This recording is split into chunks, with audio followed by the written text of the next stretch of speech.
Hello guys, welcome back to Enable Website Design. In this video, I will show you to manage and edit checkout fields in WooCommerce website. So this one is my demo website. If I go here and click on Add to Bag, then View Cart, and then here we can go to Checkout page. So these are the default fields. Now let's see if you want to remove any of the field from here. Let's see how we can remove country, state and postcode field. Simply you can go and install a plugin. Here you can find out thousands of plugins in WordPress free plugin library. You can go and click on that plugin, scroll down. You can type shop lenter,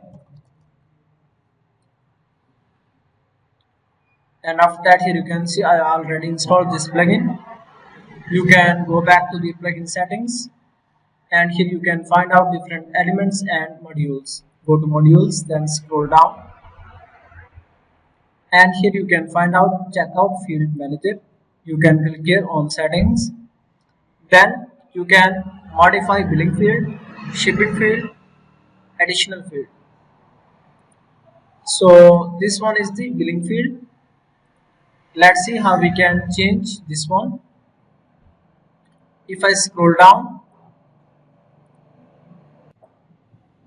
so let me remove these three fields, this one, then state and postcode. Click on save settings. Now here you can reload this page. Okay guys, here you can see extra fields are removed. In this way you can easily edit these checkout fields in your WooCommerce website.